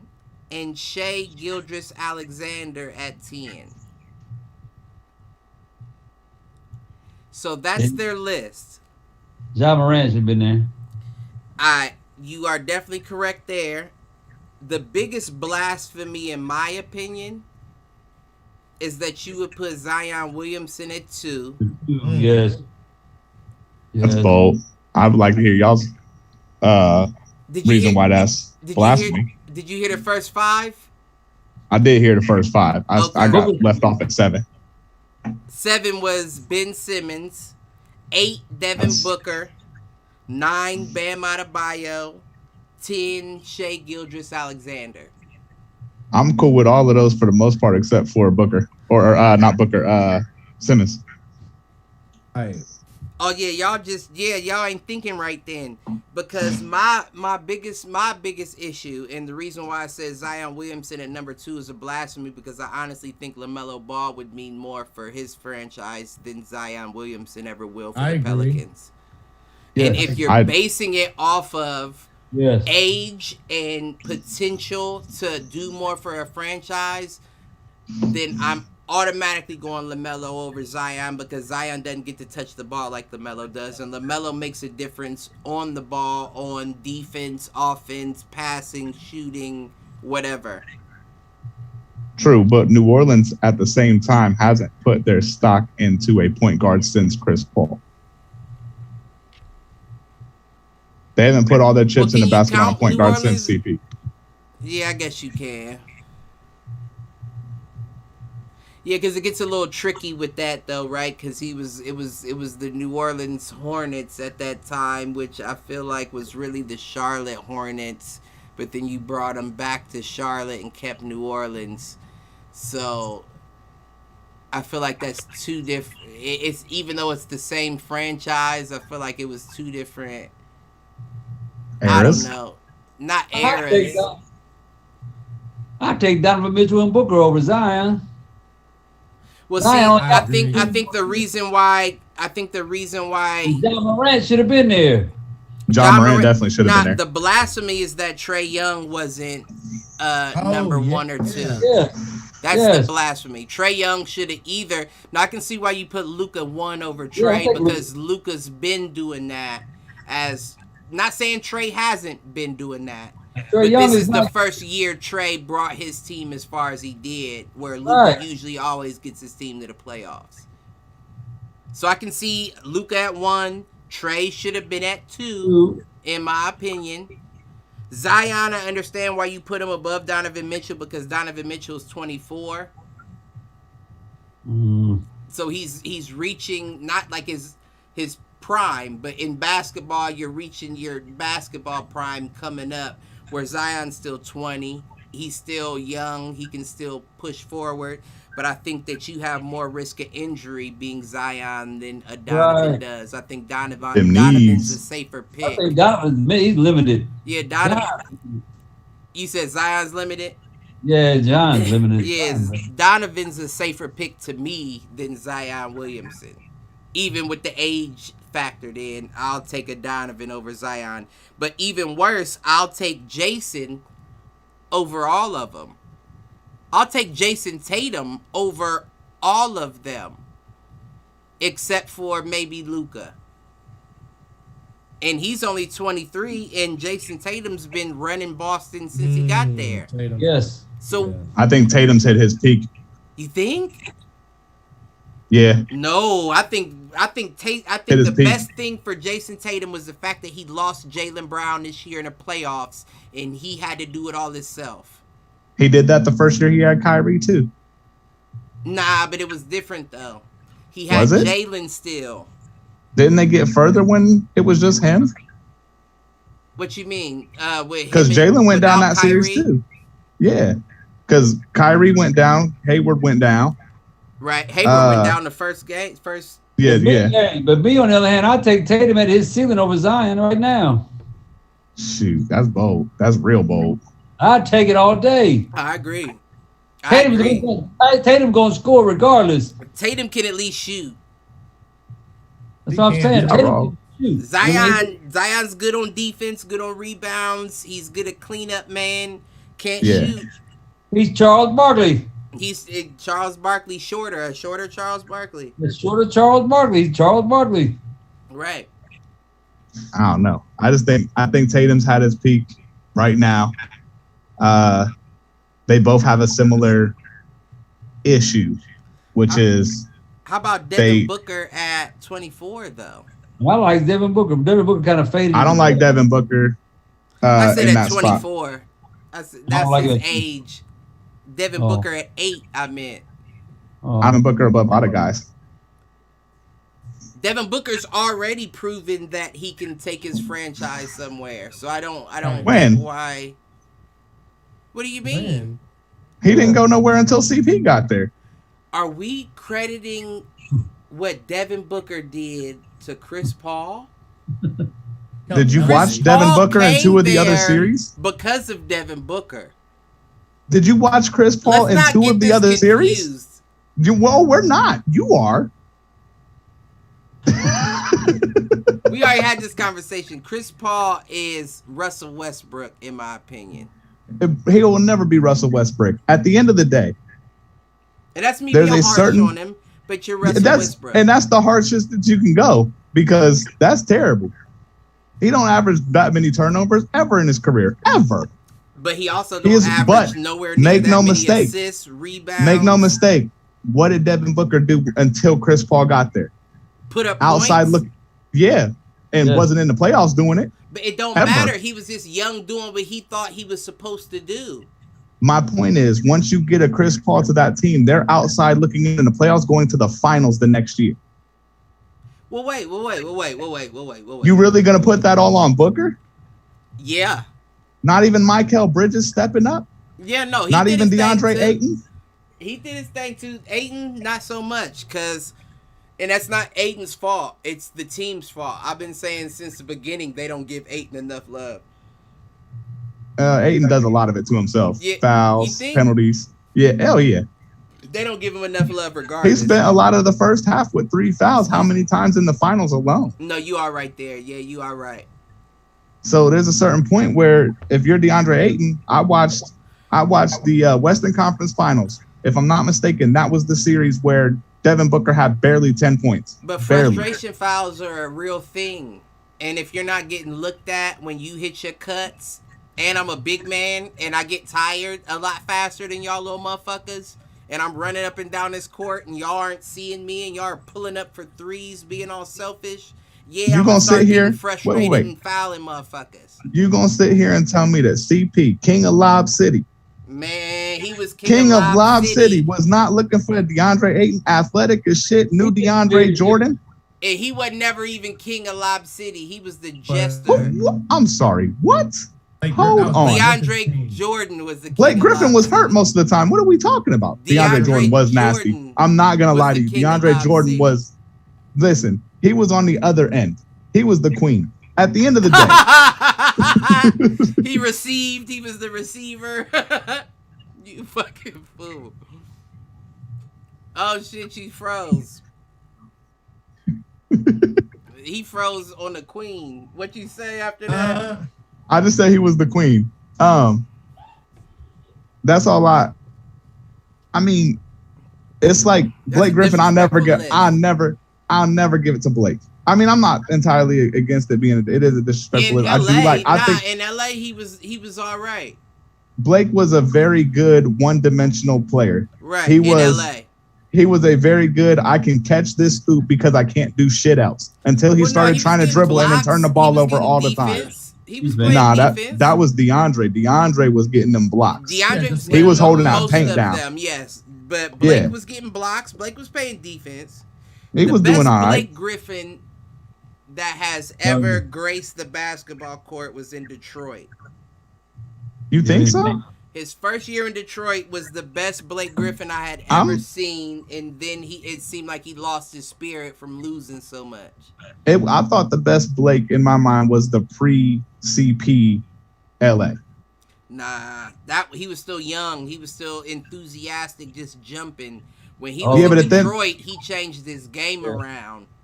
He learned how to hit middies and 3-points and step But he did backs that. and- He did that at the direction of CP. CP told him, you got to expand your game. You can't just dunk on everybody. I'm sure that's correct, but he didn't do it till he got to Detroit. He was definitely working on it in LA because he was tired of getting hurt. He started I'm hitting not- some mid ranges, but he didn't. He really started hit hitting no that elbow. threes in No, Detroit. definitely not threes. Definitely not threes. Until in Detroit. LA. Yeah. I know what you mean. When Yeah. he hit Detroit, I was like, God damn, he really got a He was shot on actually him, don't pulling. He was shooting better than He had a Simmons couple was. games like 5 for 6 and shit, and I'm like, what the fuck, Blake 5 for Yeah. 6 from 3? Because it was once he started to expand, he realized, kind of like Vince Carter, I can't jump over everybody. I can't Right. keep jumping forever. You know what I Right. mean? So he had to change his game. He developed that 3-point shot. He developed the mid range in LA, where he was loving that corner, that elbow, and who's going to teach the elbow better than Jamal Crawford and Chris Paul? Right. You know what I mean? Like he has some pretty good mentors around him. However, like you said, he went to Detroit and everything went to shit and blah. But I think didn't him and Chris Paul have issues though? No, they was messing around. They was joking. You didn't see that? They was making fun of the Heat. Oh, is that right? Yeah. Hey, are you being real? Yeah, they came out after one of the games because they had got into an altercation on the bench where they were yelling at each other. And then they came out, they were like, so what was going on the court? And they were like, oh, we was just messing around. Because the analysts at the time were like, oh, they've got issues out there and da-da-da. The only person I know for a fact Chris Paul had problems with was when he called James Harden sugar tits. I know he had problems with James Harden. Somebody else, too, that he played with. Everybody in the league, but somebody else he played with specifically. I don't remember him having issues with nobody he played with other than James Harden. I know James Harden. It was somebody else. A lot of people around the league hate him because he does, Chris Paul shit. I don't know why they hate him as much as they do, but he's a whatever. Dickhead, but I'm trying to He might be. I can't think of who it was, man. That's going to bother me. Eric Bledsoe. It was Chris Paul's direction that Eric Bledsoe go somewhere else because he had the potential to be a starter. That's not who I'm thinking. And I agree with that. Yeah, you see what happened since. Yeah, I agree. He's been a starter everywhere he's gone. Chris Paul was like, no, he needs to shine somewhere else because him being a backup to me is not fair to him. Chris Paul is very much his teammates. He gives a damn about his teammates. He may not care about anybody else. He proved that in OKC. That's a fact. He definitely proved that in OKC that he cared about his teammates. But I just think that a lot of people don't reciprocate the way he tries to lead. Because he's an actual leader. We got a lot of guys in the NBA who can lead, and they might be considered the GOAT, but they don't actually lead. I still think that you're giving him too much because what does he have on his finger other than fucking knuckle hair? Say what you want. So you can't just say he's an actual leader if you haven't actually I know a lot of people who were actual leaders. Title. I'm not worried about the title. I'm talking about he's a teacher of the game. He's one of those guys that's going to teach and mentor the younger guys. He's a Flacco. No. He can't even be a Flacco. If anything, he's a Derek Fisher, maybe Steve Nash. He can't be a Derek Fisher. Then he's Steve Nash. He can't be a Steve Nash. Why can't he be Nash? Because both of them have rings. Nash ain't where Nash get a ring? Nash I'll didn't wait. Get a ring. I know. I don't know why I was thinking he got a ring with Amari and No. They didn't even make a finals. Yeah, they got knocked out by the Spurs. Or the Lakers. Yeah, you're right. I know. It's okay, Cliff. You're right. But yeah, but Nash got an MVP. Nash does have an MVP. I'll give Nash that. Nash did get an MVP. Paul don't got an MVP or a ring. He still just got knuckle hair, though. Paul got State Farm commercials. Hey, greatest State Farm actor ever. I doubt it. I think Jake was. Which one? They had to swap out the first one. They had to swap him out. What do you mean? But other than that, we'll move on before we wrap up. First and foremost, I would like to point out that the mighty Pacquiao has fallen. Yes. And that was a good fight to bet on. I wish he was in Indy that weekend because I was going to tell you to put some money on that fight. Who? That was a good fight to bet on. But yeah, he got and it was a very clear fight that I think, let's put it like this. It wasn't Keith Thurman. You didn't do what you did against Keith Thurman. I think it's time for Pacquiao to call it quits. You didn't move like you did. Those years definitely showed that, you don't have any business doing it anymore. And I honestly feel like, and this isn't really jumping out the window, I think this might be jumping in the window. He better thank God that Errol Spence tore his retina, because Errol Spence would have hurt that man coming in the ring. That Pacquiao coming in the ring against Errol Spence would have got hurt. He would have got Marquez hurt. He went up against the champion, though. Ugas is a champion, ain't he? Yeah, no, Ugas was a champion, but he was an elected champion. Pacquiao got stripped for inactivity. They gave him the belt, but Ugas didn't fight for it. So this and hasn't taken a fight since he got it, right? Right. So that's why when Errol pulled out, they were like, well, y'all got to fight to see who really has the belt. But Ugas took the fight on short notice. He took the fight off 10 weeks notice. As soon as Errol said he was hurt, Ugas was like, I'm in there.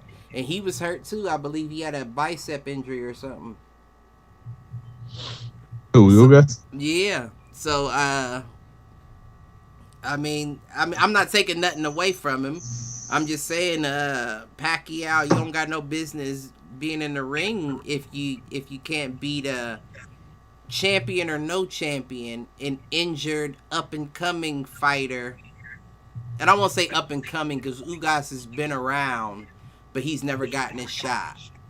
Right. But you got beat by an injured up and comer who took the fight on short notice. And you were talking about fighting arguably the best welterweight that we got right now. What was the class difference for Ugas? What you mean? Was there a class difference, or is he a welterweight too? They were both 147. Okay. That's how he got the belt from Pacquiao, because he was next in line when Pacquiao was inactive.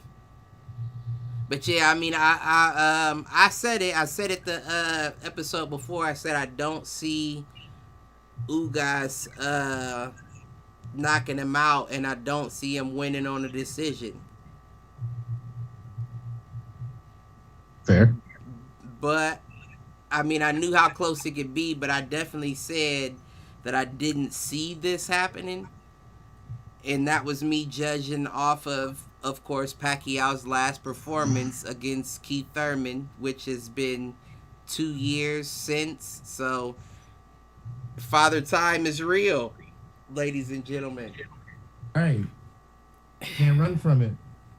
But Pacquiao just was looking good, man. He was looking good leading up until. And then the fact that Ugas hopped in on short notice, I didn't expect him to just take a fully trained Pacquiao. But I will tip my hat and my beer to you, sir. Now they talking about Terrence Crawford needs to fight Ugas so he can get that belt to make it 50-50 for him and Errol Spence, to where they both got 2 belts. But that's not going to happen because Terrence Crawford is going to fight Sean Porter in December, I believe. Purse bid is September 2nd or the 5th. But the fight's scheduled for December. This injury is going to take Errol Spence at least a year to recover from, unless Terrence Crawford goes into his Canelo mode and fights in December, wins, and then gets another fight with Ugas around like April of next year.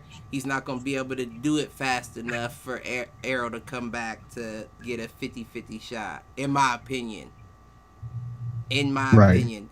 And that would mean Terrence Crawford would have to take 2 tough fights back to back. And he's never taken a tough fight at 147 ever. So I don't see that in his career line happening. But with Jake Paul, Tyron Woodley, I would like to get y'all's predictions on that. And Tyron Woodley, I'm gonna say he pulls through. You're gonna say he pulls through, so you're gonna say it's the full 8 rounds? I'm gonna say it's gonna be the full 8. I'm gonna say he wins by decision. Okay. I'll say Woodley beats him too. I think so too. I do think so too. Woodley, He said Woodley too. I think it's the He ain't scared of him. Yeah, I think it's the end of the That does mess up my hit the shower though. It does? Yeah. Well, give 3. I ain't got 3. I do got one. I don't know if y'all caught on to it yet or not. No, I haven't. I definitely haven't caught on. But yeah, no. That is one of my hit the shower people tonight. Yeah, we ain't gonna go too much longer yet. We gonna wrap it up after this little conversation. You took my Antonio Brown away from me today. Yeah, no, I didn't take it away. That's you used it earlier. Yeah, that. Yeah, but you owe us another one. I got you. I don't know if y'all saw the whole situation that took place at the weigh-ins. I seen it. Where somebody from Jake Paul's team disrespected Tyron Woodley's mother. Yeah. So you can't keep. Did you see it? Like listen to it and everything? I didn't hear what he said to her. I ain't gonna lie to you. And There's a certain point. The dude that listen. This is before you say that. The dude that Tyron Woodley was yelling at, he kept saying, "I didn't say nothing to your mother." Right. Like he kept saying, so, he didn't say no one did. He just said I wasn't didn't say. Yeah, I didn't say nothing to your mother. And Tyron Woodley was like, he greenlit. He greenlit right there. That one, right. He's greenlit. But I don't think he meant greenlit like I know people to mean greenlit. Right. If you say you're greenlit, that means he's not making it out of this stadium. That don't mean that we fight you if we see you. There's a certain point where if you listen, now I couldn't fully tell because I was trying to figure out where it started, who started it, whatever. She ain't no saint.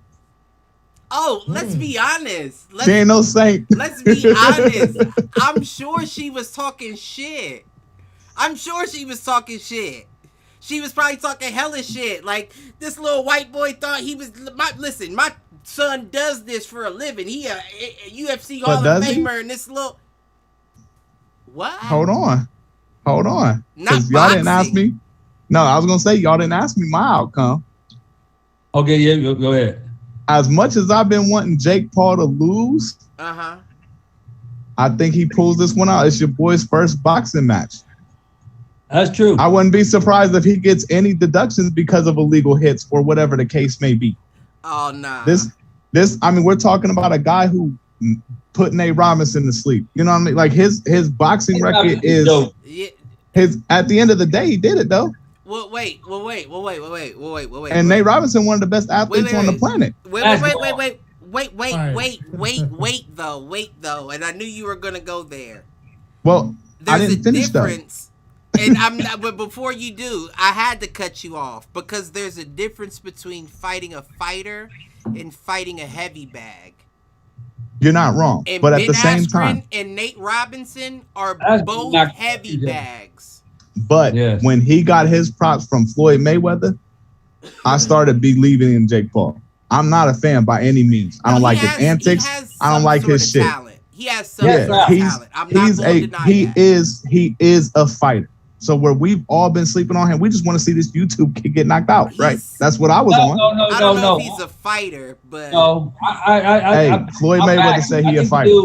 I think he has some good boxing potential. I just think he's calling out fighters that's not on the level that he should be as a fighter. He leaves himself wide open because I was a boxer for a long time. I'm saying he leaves himself wide open for shots to be knocked out. He does have good hand movement, but I think he's awful cocky.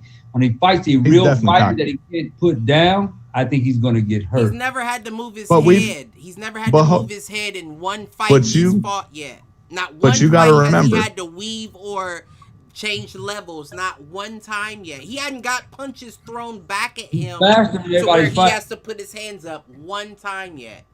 But where I'm at right now with this is you got this dude coming in from, 4 or 5 straight losses in the UFC?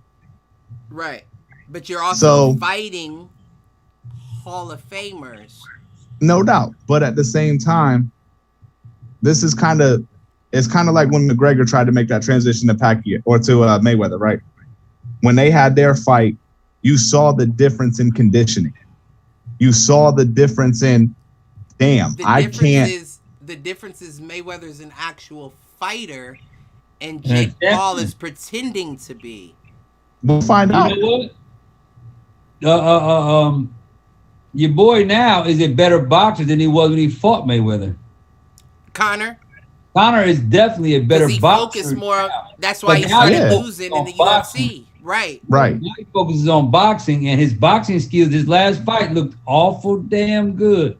Listen, I've been saying, when I saw that Mayweather fight, I said he could take out a nice amount of professional fighters. Now, Pops, you was a boxer, so you can tell me how true this is. Were there not a bunch of illegal hits coming from his first fight against Mayweather? Oh yeah. Hella rabbit. I've seen quite a few. Yeah, I've seen quite a few when McGregor fought. And how do we know that Woodley's not going to do the same thing? Well, you know what? And if he loses, it's probably going to be by decision. I don't think either one of them is going to knock the other one out. Period. I give you that, but my thing is this: how do they look when they're going against a real fighter for a distance? In the beginning, they're fighting guys who never fought, so nobody ever put pressure on them. Now I'm asking you, how is he going to look against somebody who's actually going to put some pressure on him to make him fight? Now, I don't take, because I think Jake Paul and his brother Logan Paul look way better than they did when they first came out. I'll give it fact. No, they're both athletes. They're starting to look dynamic. I'm starting to like them now. But the thing is with it now is they've been doing enough now that their boxing skills are getting better. So I like them, that the fact that they're getting better, but are they on the level yet of fighting somebody who's been really fighting for a while? That's where I have to worry about someone punching back at you. You are fighting a heavy bag. You are expected to knock that person out. I'm throwing a flip of a coin. I'm throwing a coin flip up here right now. I'm just throwing a coin flip. But the thing is, with their fights right now, they've always fought somebody that was way smaller than them. This time he's not. Well, he's still a good 5 inches shorter, but that doesn't mean he's smaller than him. Right. Well, and this is where I'm concerned for Woodley in this, right? Woodley, most of his wins came by TKO, or by knockout, or most of his wins came from submission or decision. Yeah. I just looked at it. Woodley, yeah. He's not a knockout artist. He's a knockout artist when he's got you on the ground pummeling you. TK, but that's the difference, though. That's the difference between UFC and boxing, is that Woodley always starts every fight standing up. Never known him to really go to the ground unless he's getting beat on his feet. So what I'm saying is, when it comes to a lot of black fighters in the UFC, their base is more boxing than it is wrestling and jiu-jitsu like everybody else. Now, Tyron Woodley was a wrestler. I think he was an All-American high school wrestler.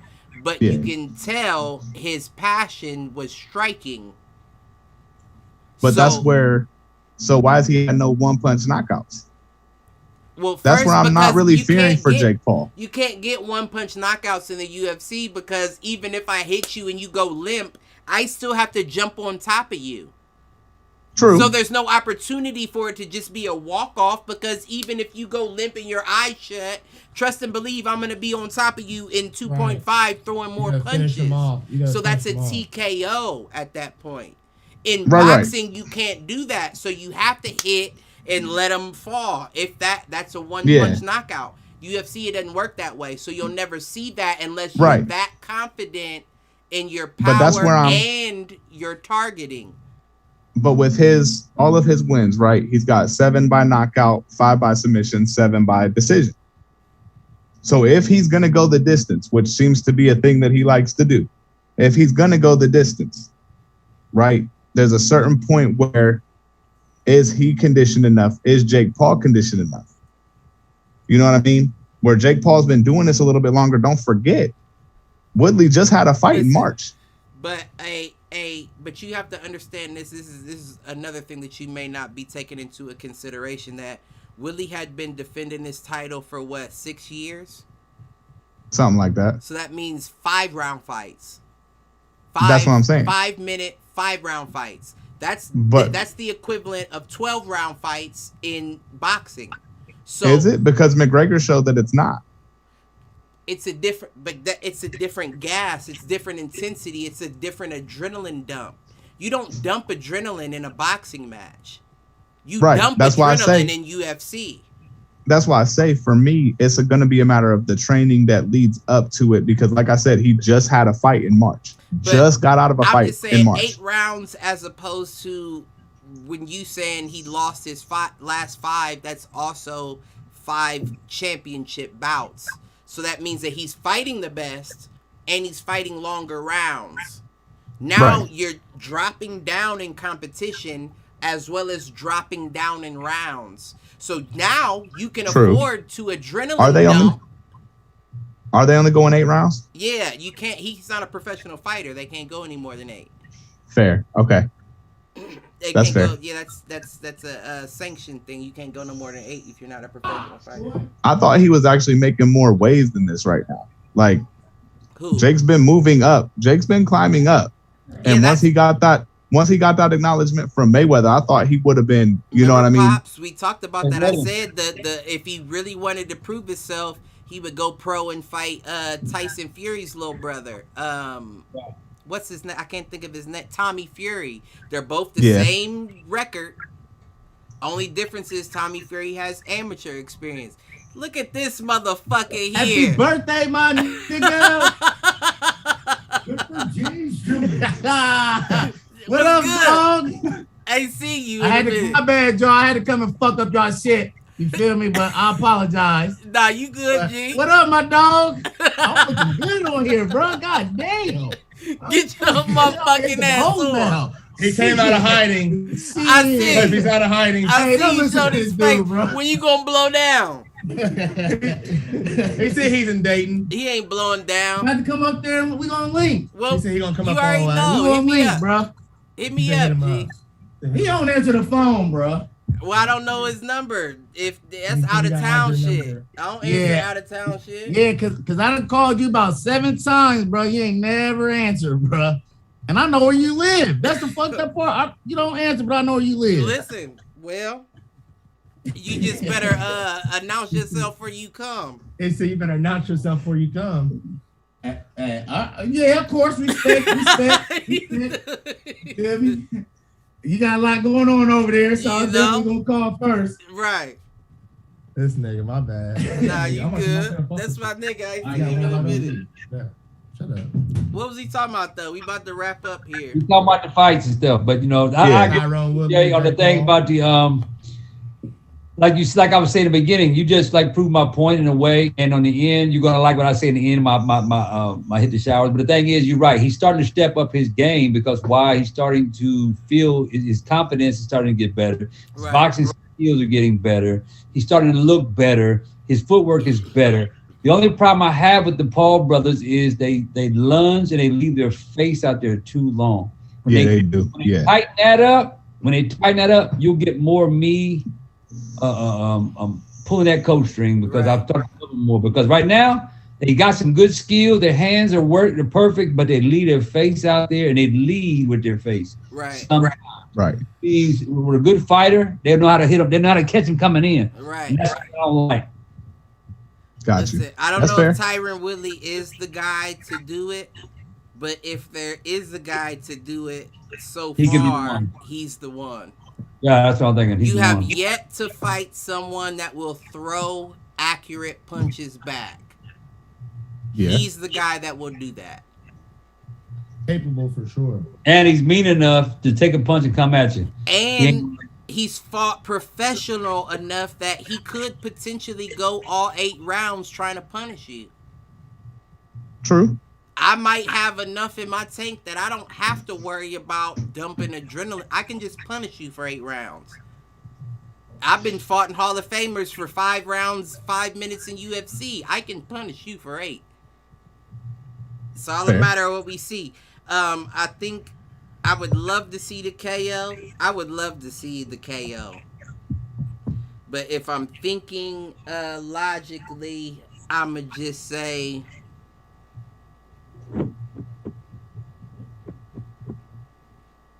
I'ma go for it. I'ma go Tyron Woodley by TKO in the 7th round. If it goes that far, I can see that. If it goes that far, yeah. Yeah, I think he take him into deep waters. I think he's smart enough to know to drag that boy in deep waters. I think if he's going, if Paul gonna win, he could do it in. If it ain't like 3 or 4. If it goes past 3 or 4, I don't think it's gonna go there. It's his favor. Yeah, I don't see him putting him out. Showed me that you don't have enough to put him out. If you don't have enough to put him out, it's gonna be a hard fight. That's another thing too. I know the gloves don't make a difference. Like, there's no difference in impact from a glove to that UFC glove. But I just don't think that Jake has it to just drop him like he's been doing everybody else. Everybody else has no stand-up hand game. No defense, no head movement, no nothing. So it's easy to look like that when you're fighting a heavy bag. True. So, I don't know. So, we'll wrap it up because I'm definitely hot. I don't know if my fucking air conditioner cut off out there. But, no questions. Who's y'all's hit the showers? Y'all ready? I'm ready. Here's mine. Okay, Jay, look. Now I'm going to show you that I'm with the pause, okay? My hit the shower is Miles Goofy Ass Garrett. When it comes to Garrett. Yes, listen to what I'm saying. When it comes to football, you are a beast. But when you call out the Jake Paul, Logan Paul brothers for a boxing match, you need to sit your big ass down. Did he do that? Yes, he did. Yeah, he did it. And I thought it was ironic. Big and strong to get knocked out by these little fellas, which will make you look like a fool, and you will have to carry that shit for the rest of your NFL career. They're going to bring it up every time they talk about you, and it's going to make listen, could you imagine being an offensive lineman going up against a dude that got knocked out by one of the posts? That's my point. You will be talked about for now on forever because one of these little fellas, and they're not literally little, but compared to you, they are midgets. Little. They knocked your ass the fuck out. And he called both of them out. He said the crazy part is, I remember seeing it and I was like, damn, you couldn't even knock out Mason Rudolph with a helmet. Swinging it on top of his cranium, and you want to fight the boss? That's my point. See, I told you, I'm not against him. Get the fuck out. I'm not against him. I just don't like when people call out fighters, and I don't know if you fought enough. But when you call out, you a big, humongous monster going against some little fella, you might get your ass whooped. You don't look good from that point on. Man, listen. You lose all respect at that point, for sure. Exactly. That's why I said hit the showers. That's a good, I like that hit the showers. I like that one. I do too. You 6'6", you got, Mal? 200 pounds. Sit your ass down. He is an athlete, though. That nigga can ball, too. Have you seen him ball? He can ball, but I don't be in the league right now if he wanted to. But if you get knocked out, at that big, you can't come back from that. Ain't no coming back from that. You right. He might have to go play basketball if he get knocked out. Go ahead, Mal. Right. I want to get mine to Trevor Lawrence just because of the struggles I've been seeing with him. Damn. First round pick. Damn, my nigga cook, but it's okay. I feel like he ain't putting in that work or something. Something ain't clicking right with him. Can he cook his dinner before he hit the showers? And Zach Wilson got his lunch, dinner, snack. Oh, he got all the amenities. Well, that nigga, he in there in the Coming to America bath with the young ladies that bathe him for him. See, he don't got to listen. He ain't hitting no showers. That nigga's living life right now. So hey. Ewers got $2 million. He ain't through a football yet.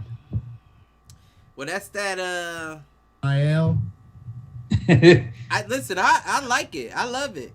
Yeah. Take advantage of it while you can, because I guarantee you they're gonna put some restrictions, like you said last episode, on that whole little NCAA shit. So you better strike these motherfuckers while the iron is hot. Oh yeah.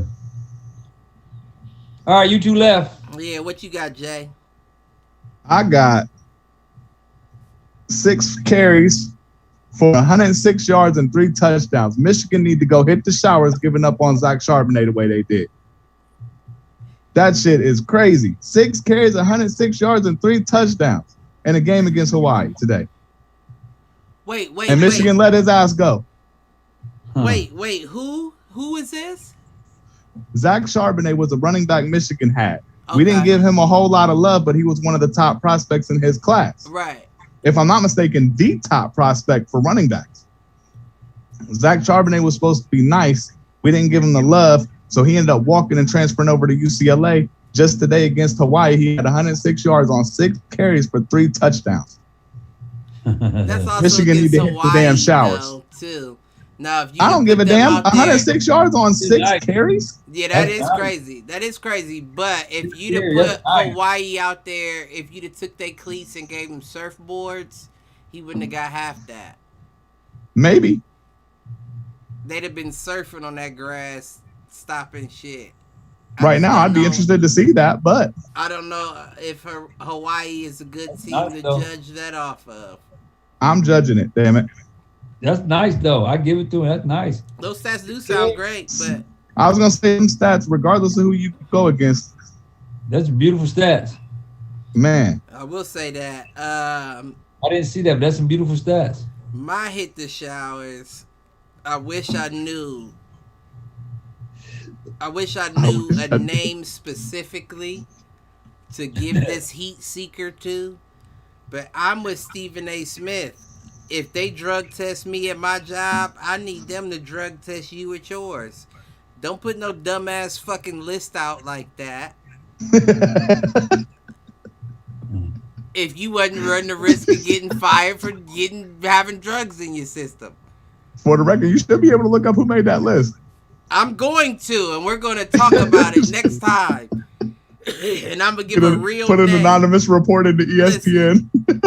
No, I would never block somebody's pockets, but I agree, Stephen. They had to have been on something. I don't know if they, them folks at ESPN, they was probably Adderalled up. Like, well, what about this? What about these stats? What about this? Oh, what about man. So that might have been but that was an awful list. Trae Young was not on it, and that was the most disrespectful thing, period. I know Luka is the hype, the hope, the hype and the hope. But goodness, can we give my nigga some peas? Like, he's been doing it in Atlanta where nobody expected him to for how long, and you don't give him peas still. I'm not gonna lie, I had him as a bust. He shut me the hell up. No, I didn't have him as a bust, but I did like that Cleveland picked Colin Sexton over him. Yeah, I did. Yeah. I'm not gonna lie. But the fact that he's done what he's done, I feel like when is he gonna get the respect? I don't get it. Trips me out. So I will look up your name. I might go Karen. I might go Karen on you one time and send an email or two. Because that's just ridiculous. That's a ridiculous list. But like, who the hell is this Cliff Jennings? Yeah, I know I'm gonna send it from the Hit the Showers, so they be like, who the fuck? Try to get us some right. Get us something, some pub. But I'm gonna send it. Anybody got anything before we take us out? Yeah, I was gonna ask you what you want. You doing anything tonight? You want to cook up tomorrow? Get a couple of drinks for your birthday? Yeah, happy 50th, Cliff. Oh, 50 though. Happy cake day, bro. Happy birthday to the host. 35 in this bitch. Yeah, man. Still kicking. Y'all been driving me crazy all day, so I don't know. Listen, 2 more years, my nuts and my cock gonna be the same length. Oh my God. Balls dropping every year. You ain't lying on that. Hey, balls hanging a little lower every year. You ain't lying on that. They gonna be like at your kneecaps. A pendulum at your kneecaps. I'll tell you right now. I'm old. I'm 54. Hey, it makes your sex better because you got your balls hitting them in the asshole like now. You hit it hard enough, the balls smack them in the ass. That's you can slap them into an orgasm. Oh my God. That's a slappergasm. When your balls is this shit legal? That's hilarious. Well, everybody, It's Virgo season for all the Virgos out there. Have a ball, and we will see. Oh shit! For NFL shit is now Wednesday, not Tuesday. We skipped last Tuesday. We're now back on Wednesdays. Catch us Wednesday, and we'll give you a slappergasm. Like, share, subscribe, slappergasm. All right.